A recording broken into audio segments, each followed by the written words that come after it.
السلام علیکم۔ ایک شخص حضرت سعد بن ابی وقاص رضی اللہ تعالیٰ عنہ کے سامنے صحابہ کرام کی شان میں گستاخی اور بے ادبی کر رہا تھا۔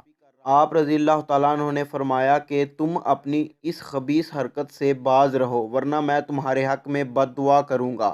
اس شخص نے کہا کہ مجھے آپ کی بد دعا سے کوئی ڈر نہیں لگتا، آپ کی بد دعا میرا کچھ نہیں بگاڑ سکتی۔ یہ سن کر آپ جلال میں آ گئے اور آپ نے اسی وقت یہ دعا مانگی کہ یا اللہ، اس شخص نے تیرے پیارے نبی کے پیارے صحابیوں کی توہین کی ہے، تو آج ہی اس کو اپنے قہر و غضب کی نشانی دکھا دے تاکہ دوسرے لوگ بھی اس سے عبرت حاصل کر سکیں۔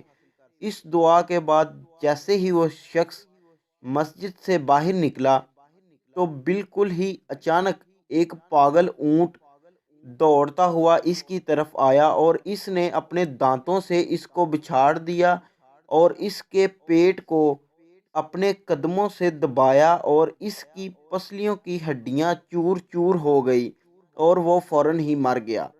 یہ منظر دیکھ کر سب لوگ دوڑ دوڑ کر حضرت سعد بن ابی وقاص رضی اللہ تعالیٰ عنہ کے پاس آئے اور ان کو مبارکباد دینے لگے کہ آپ کی دعا قبول ہو گئی اور صحابہ کرام رضی اللہ تعالیٰ عنہ کا دشمن مر گیا۔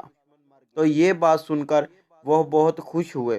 یہ دیکھیں دوستو، یہ اللہ تعالیٰ کے پیارے محبوب صلی اللہ علیہ وآلہ وسلم کے پیارے صحابیوں کی جو توہین کرتا ہے اس کو یعنی کہ فوراً ہی نقد سزا جسے کہتے ہیں وہ مل گئی۔ ٹھیک ہے دوستو، ملتے ہیں ایک نیکسٹ ویڈیو میں، تب تک کے لیے اپنا خیال رکھیں، اللہ حافظ اور دعاؤں میں یاد رکھیں، اور اس طرح کی پیاری پیاری ویڈیوز کے لیے ہمارے چینل کو لازمی سے سبسکرائب کریں۔